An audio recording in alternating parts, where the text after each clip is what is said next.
রাজধানীর পল্লবীতে ৮ বছরের শিশু রামিসা আক্তারকে ধর্ষণ ও হত্যা মামলায় প্রধান আসামি সোহেল রানা ও তার স্ত্রী স্বপ্না খাতুনের বিরুদ্ধে প্রথম দিনের সাক্ষ্য গ্রহণ চলছে।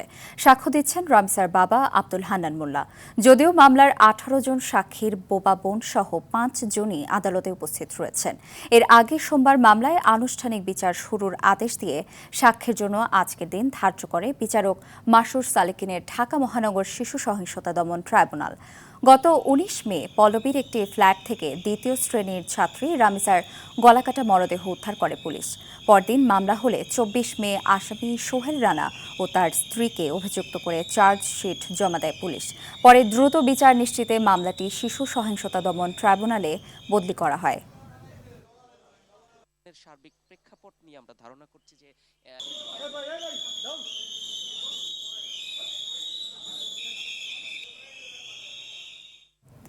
দর্শক, এই মুহূর্তে নিম্ন আদালতে রয়েছে সহকর্মী জিএ মাহমুদ, সরাসরি যুক্ত হচ্ছে সেখানে।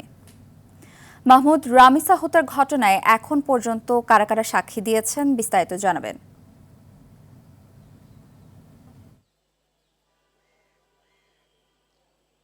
নুসরাত, সকাল ১০টা ১০ মিনিট থেকে কিন্তু শিশু রামিসা ধর্ষণ ও হত্যা মামলার সাক্ষ্য গ্রহণ শুরু হয়েছে এবং ইতিমধ্যে কিন্তু ৪ জনের সাক্ষ্য গ্রহণ সম্পন্ন হয়েছে।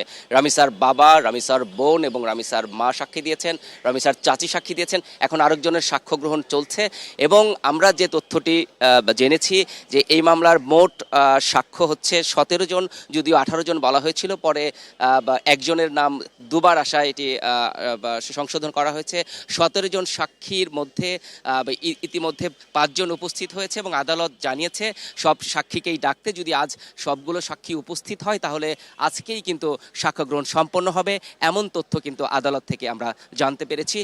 এ পর্যন্ত ৪ জনের সাক্ষ্য গ্রহণ সম্পন্ন হয়েছে।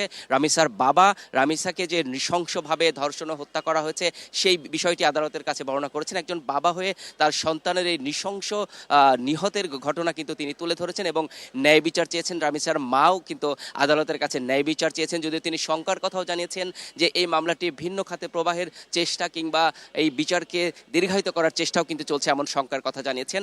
রামিসার বোন রাইসা আক্তার তিনি সাক্ষী দিয়েছেন, যদিও তিনি যেহেতু শিশু এই জন্য তার